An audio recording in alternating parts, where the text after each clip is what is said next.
Hello guys केमिति आछन आपण माने आशा करछु बहुत भलर थिबे। तो वेलकम टू अनदर ब्लॉग। तो आज चलची वर्तमान गाँव रे हमर संकीर्तन चलची।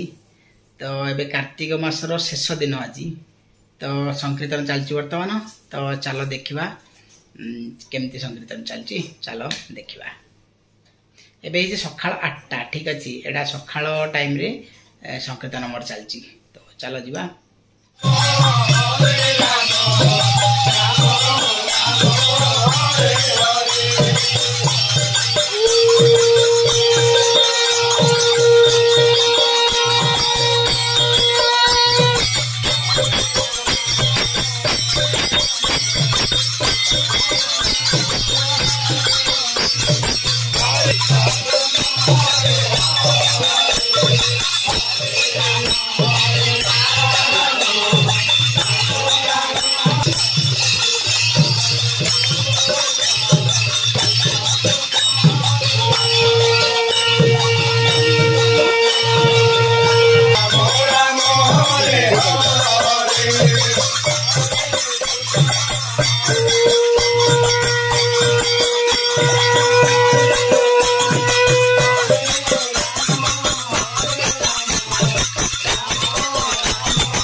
आज नगर कीर्तन हो कौन भाई कौन हो नगर कीर्तन आमर ये सपनेश्वर अच्छा प्रतीक्ष ठाकुर तांकर सदा बेले पूजा अर्चना भी चले।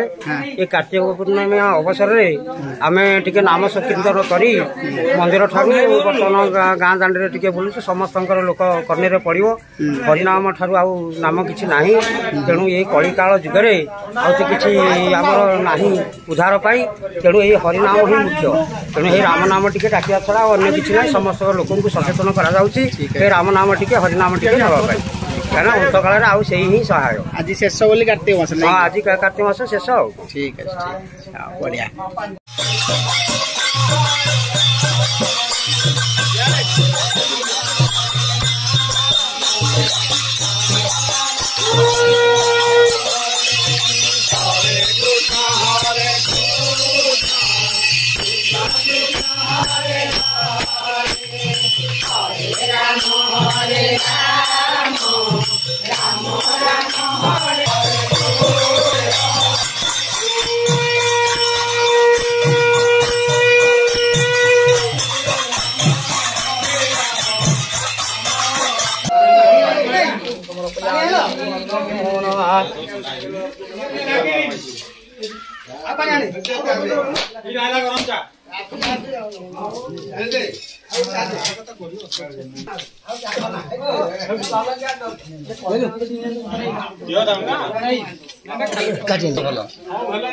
सोमवार बेढ़ा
ଜୟ